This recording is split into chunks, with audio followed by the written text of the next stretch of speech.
पाठ 15 सबसे बड़ा धन। विजयनगर में एक सेठ रहता था। उसका नाम बनारसी दास था। उसके पास अपार धन दौलत थी। वह एक आलीशान भवन में रहता था। सब कुछ होते हुए भी उसके मन में शांति न थी।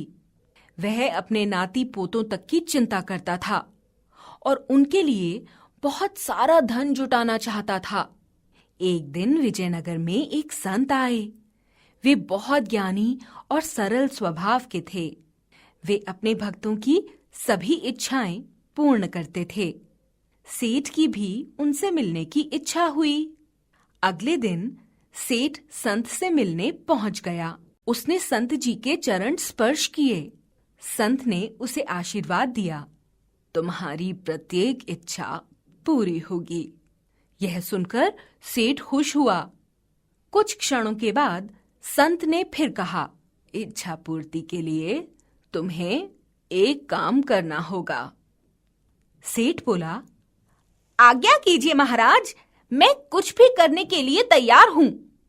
संत ने कहा, आपके पड़ोस में एक गरीब परिवार रहता है। पहले जाकर आप उन्हें भोजन करा दीजिए। संत की आज्ञा अनुसार सेठ तत्काल भोजन लेकर अपने निर्धन पड़ोसी के पास गया। वहां उसने देखा कि उस परिवार में एक बूढ़ी औरत व उसकी एक बेटी थी। वे दोनों काम में लगी थी। उन्होंने सेठ की ओर विशेष ध्यान नहीं दिया। कुछ देर प्रतीक्षा करने के बाद सेठ ने बूढ़ी औरत से कहा, माँ, मैं आपके लिए भोजन लाया हूं। कृपा करके इसे स्वीकार कीजिए। बूढ़ी औरत बोली, बेटा, आज का भोजन हमारे पास है, इसलिए हमें इसकी आवश्यकता नहीं है। माँ जी, भोजन की आवश्यकता तो निरंतर बनी ही रहती है, इसलिए इसे कल के लिए रख लीजिए। सेठ बोला, बेटा, हमें कल की चिंता नहीं है, हमें भगवान पर भरोसा है।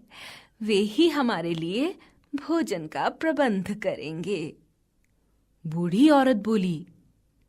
बूढ़ी औरत की बात सुनकर सेठ बनारसी दास की समझ में आ गया कि गरीब होते हुए भी यह परिवार संतोषी होने के कारण सुखी है। सेठ जी समझ गए कि संतोष ही सबसे बड़ा धन है।